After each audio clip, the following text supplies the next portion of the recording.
There is a peculiar thing about the way reality responds to us. It is not by force nor by sheer willpower, but by something far subtler, far greater. We often believe that if we tighten our grip on our desires, if we hold them with unwavering determination, we will bring them into being. But the truth is quite the opposite.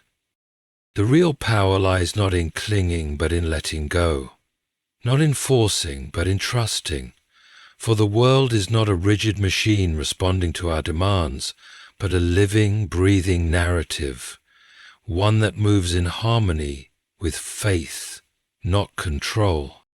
Words are not merely sounds carried by the wind.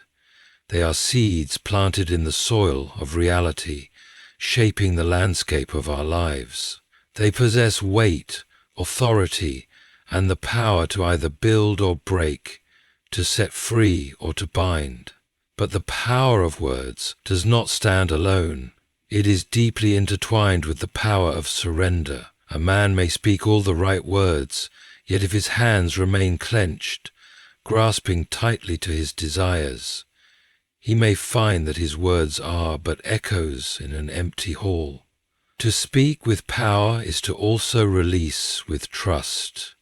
It is to understand that the greatest force in this world is not brute insistence, but quiet surrender to something higher. To let go does not mean to stop speaking, nor does it mean to abandon all desire. It means to place those desires in hands stronger than our own. Imagine a child who receives a gift, but clings to it so tightly in fear of losing it that he crushes it in his grasp. Is this not how we often treat our desires? We speak of them, we declare them, we hold them up before the heavens, and then, instead of releasing them to the one who can bring them into fullness, we squeeze them with anxiety, afraid they will slip away. But true faith does not cling, it trusts. It trusts that when a thing is spoken in faith, it is already set in motion, even if unseen. So, if you would see reality shift in your favor, do not merely speak, release. Do not merely ask, trust. Say it with confidence, knowing that the moment it is spoken, it is heard, and then let go. For it is not the desperate hand that receives, but the open one. So it is with life. We believe that if we do not strive, if we do not hold on with all our might, everything will fall apart. But when we finally let go, we find that life has been waiting to lift us. The things we were grasping at so desperately were never meant to be held in clenched fists. They were meant to be received with open hands. Think of a child holding onto a broken toy. He clutches it tightly, unwilling to let it go, because it is all he knows. But his father stands before him with something far greater, a new toy, whole and beautiful, ready to be given. The father waits patiently, but the child will not release what is broken.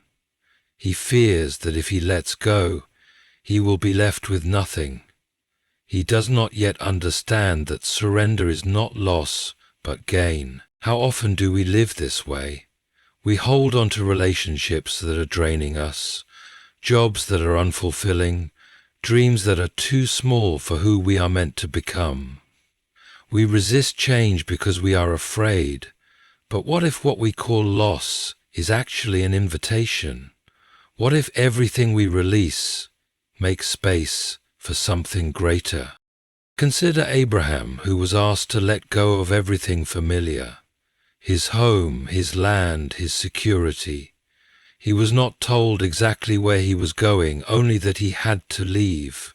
And yet, in his obedience, he stepped into a promise far greater than anything he could have constructed on his own. His willingness to release gave birth to an inheritance that stretched beyond his lifetime. Letting go is not giving up. It is an act of faith. It is trusting that what is meant for us will come, not because we force it, but because we make room for it. It is understanding that when we release what is in our hands, we place ourselves in a posture to receive something far greater. A seed must fall to the ground and be buried before it can grow. A caterpillar must surrender to the cocoon before it can become a butterfly.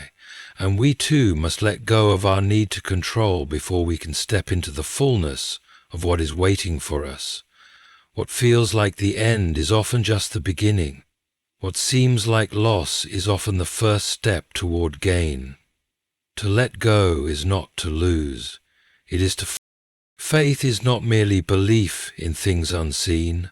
It is an invitation. It is not passive acceptance, but active participation in a reality that is still unfolding. When we let go, we are not abandoning our desires. We are allowing them to take their rightful place in the grand design of our lives.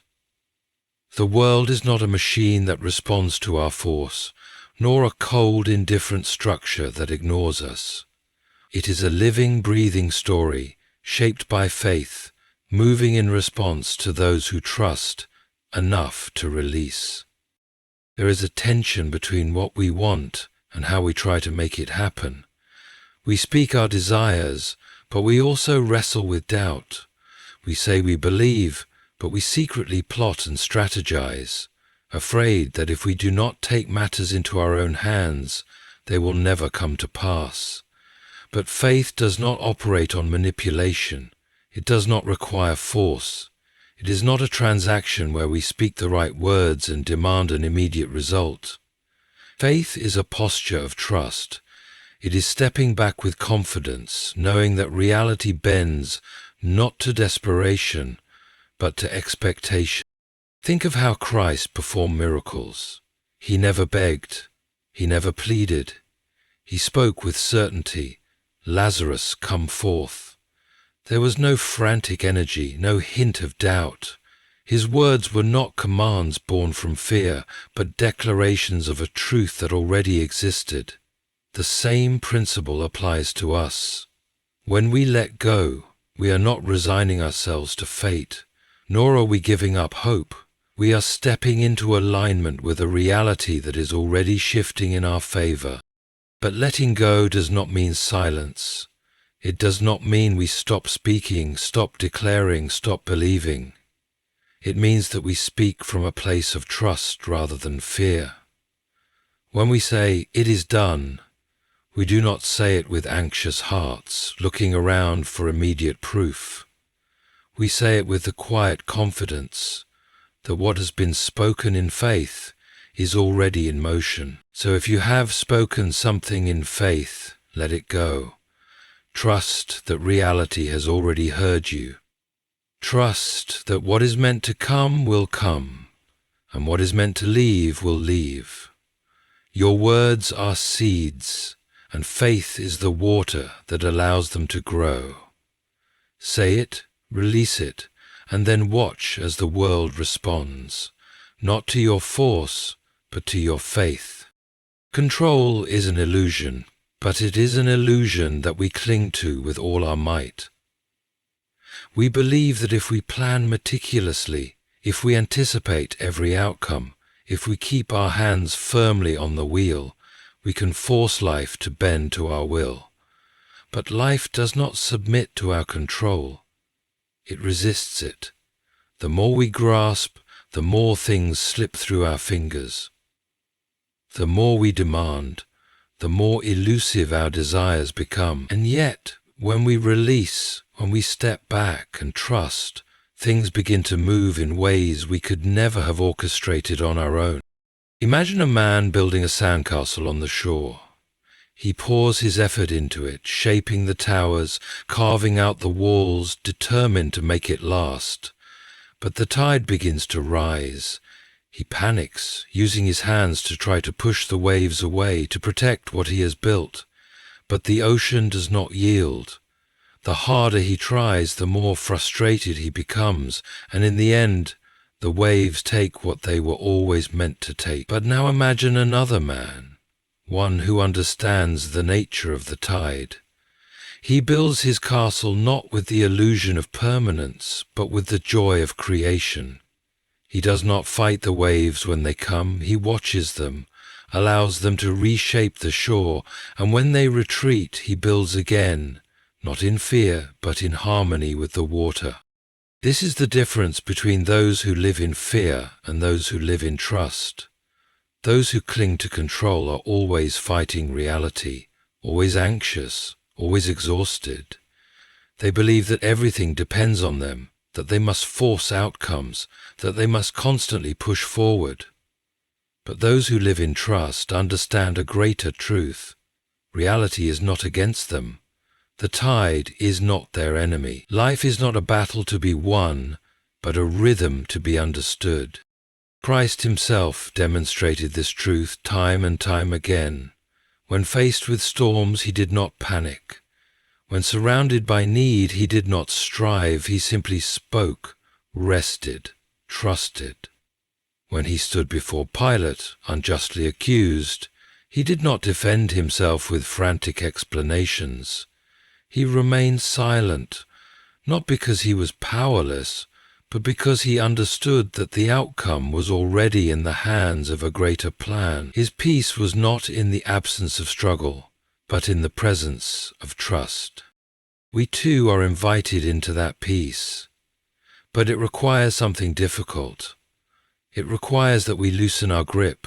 It requires that we acknowledge our limits, that we surrender the illusion of control and embrace the freedom of trust. This is not passivity. This is not laziness. It is a deeper kind of engagement with life, one that does not operate from a place of fear, but from a place of confidence in a higher order. Think of a door that refuses to open. You push and push, straining with all your might, convinced that if you just apply enough force it will give way. But what if it is meant to remain closed? What if in your struggle you have failed to notice another door, slightly ajar, waiting for you to walk through it? Control blinds us to possibility. Trust opens our eyes. The things you chase may be running from you because they were never meant to be caught. The things you fear to release may be the very things weighing you down. When we surrender, we do not lose. We step into alignment with the natural flow of life. And in that flow, things begin to fall into place. Opportunities arise without striving. Relationships flourish without manipulation. Doors open without force. So release the need to control. Trust that what is meant for you will not pass you by. Step back, breathe, and allow reality to respond. Not to your grasping hands, but to your open heart. Reality moves not by force, but by alignment. We spend our lives trying to push things into place, to arrange our circumstances like pieces on a chessboard, convinced that if we make the right moves, everything will fall in line. But life is not a game of strategy. It is a story unfolding, and we are not the sole authors of it. The more we try to control the script, the more we find ourselves frustrated, battling against forces that seem indifferent to our will. But the moment we step back, the moment we stop forcing and start allowing, we see something miraculous. Reality begins to respond, not to our anxiety, not to our desperate efforts, but to our faith. There is a rhythm to life, a natural current beneath all things, and when we fight against it, we struggle. But when we align ourselves with it, everything flows effortlessly. The birds do not force the wind to carry them. They spread their wings and let it lift them. The river does not fight against the banks. It follows its course and carves its path over time. The tree does not pull at the sun. It simply grows toward it, and yet we believe that we must force our way through life, as if it is a battle to be won rather than a dance to be joined. But those who understand the deeper truths of existence know that reality is not something to conquer, it is something to align with. Consider the way Christ moved through the world. He did not chase. He did not force. He walked with the certainty that what was meant to happen would happen. He spoke, and the world adjusted to his words. He healed, not through strain, but through simple declaration. He calmed storms, not by wrestling with the wind, but by commanding peace. His authority was not in force, it was in alignment with something greater. We too have this power. But it is only activated when we learn to let go of the need to control. When we release our desperate grasp on outcomes, we create space for things to unfold as they are meant to. We see this truth reflected in nature, in relationships, in every aspect of life. A person who clings too tightly to love suffocates it. A businessman who operates from fear makes reckless decisions. An artist who tries to force inspiration finds himself blocked. But when they release, when they trust, when they surrender to the flow of things, life moves in their favor. Think of the times in your life when something happened effortlessly, when an opportunity arrived at just the right moment, when a person entered your life in an unexpected way, when a problem resolved itself without your interference. These moments were not accidents. They were glimpses of how reality responds when we step out of the way and allow things to happen as they are meant to. But we rarely trust this process. We believe that with our constant effort nothing will work out, and so we strive, we push, we grasp, and in doing so we delay the very things we desire. Letting go does not mean giving up. It does not mean passivity. It means stepping into a deeper kind of power, one that does not come from force, but from faith. It means speaking what we desire, knowing that it is already in motion. It means trusting that what is truly meant for us will come, not because we fought for it. Reality is listening. It is always responding, not to fear, not to control, but to faith. Speak your desires, release them, and then let go. Watch as things shift, not by your might, but by the quiet certainty that what is meant for you is already on its way.